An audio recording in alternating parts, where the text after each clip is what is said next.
Thanks for joining. We've talked about why it is important to protect your knowledge and research results in the previous video, and now we'll cover how you can protect your knowledge and research results through intellectual property rights, particularly patents and copyrights. IP stands for intellectual property. A common element of IP rights is that the owner gets a limited monopoly that is restricted in time and types of use. The IP right grants its owner an exclusive right in order, for instance, to sell, use, copy and publish the research result. In exchange for acquiring an exclusive right, you, as an owner, have to disclose the research result you want to protect. Other researchers then have the opportunity to increase their knowledge and eventually benefit from it by studying your disclosure once the results are made public. This way, IP rights stimulate the innovation within society. There are basically 8 IP rights. Patents and copyrights we will discuss in more detail later on in this video. Other IP rights are plant variety rights, design rights, trademarks, neighboring rights, database rights, and chips and semiconductors. Each IP right has its own set of requirements to obtain it, and each has its own term. For instance, you can apply for a design right if you come up with a new 2D or 3D design, such as a shape or form of a utility object, like a chair or an artificial hip. This design right will give you protection for 25 years from the date of the first filing of the application. Another example is database rights. You can obtain a database right when you create a methodically organized collection of data which is accessible and has required substantial investment to create. So no separate filing is necessary, and a database right will be protected up to 15 years from the date of its creation. So what can IP rights protect? An IP right can only protect elaborated ideas or ideas reduced to practice, so never ideas as such that are not in a tangible form like a concept, and never creativity as such, like a new style of fashion. IP rights can also not protect repetition of existing knowledge, such as copies. We will focus a little bit more on 2 types of IP rights now, patents and copyrights. As mentioned in week 1, in the early days of knowledge exchange, the primary focus was on patents. The reason for this is that patents are highly specific and offer easy to understand opportunities for companies, granting them exclusivity of a tangible idea.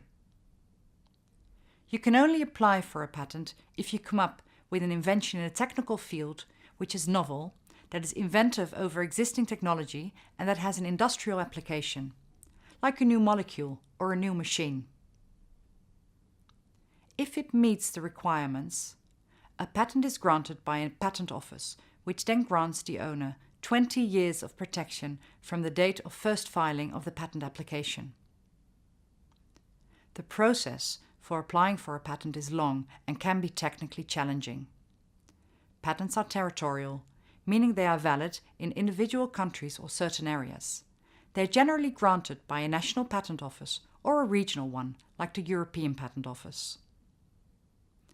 If you seek protection in only one country, you may want to apply for a national patent to a national patent office.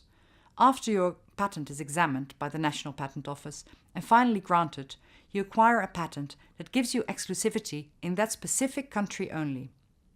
However, if you seek protection in multiple countries, for instance under the Patent Cooperation Treaty, you could apply for a European patent at the European Patent Office.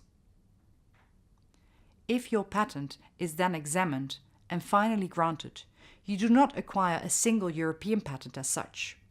Instead, you are asked to list the countries you would like patent protection in, and if granted, you acquire a bundle of individual national patents that follow from this one single European application. Each of these individual national patents then has to be validated in its designated state.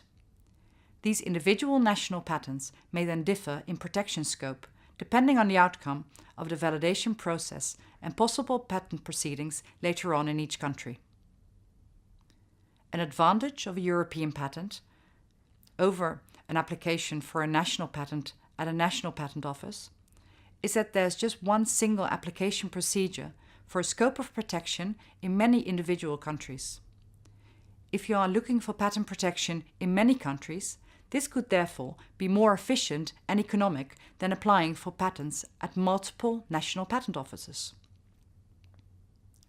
Since 2013, you can also apply for a unitary patent at the European Patent Office. Once granted, a unitary patent will grant protection for the territory of the 25 member states that participate all at once, so without you having to apply for separate national patents.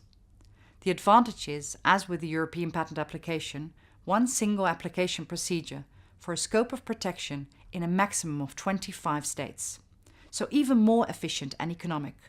However, if your unitary patent application has to be limited in one state, the protection scope will also be limited for all of the other states.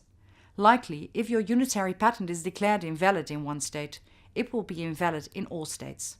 This is a disadvantage comparing the unitary patent to the patent following the European patent application. Another important IP right we will focus on now is copyright. You, as an author, obtain a copyright when you create a work with an individual character, so no separate filing is necessary. Examples are a book, a paper, or a scientific article you wrote. Copyright also does not protect an idea, but only an original expression. The work needs to be original, but does not have to be novel, like in patent law. To determine if a work is original or not, you can ask yourself if the work reflects an original expression of the author. As an additional test, you could also ask yourself if it is reasonably possible that two different people, independently from each other, will create almost identical works. Keep in mind that copyrights are national rights, and that especially the threshold of originality may differ per country. If it meets the requirements, a copyright is granted from the moment of creation and lasts up to 70 years after death of the author. So now you know why it can be relevant to protect your knowledge with IP rights, which different IP rights exist, and how you can acquire them. In the next video, we will talk more about know-how and confidentiality as a tool in protecting your knowledge. Thanks for watching.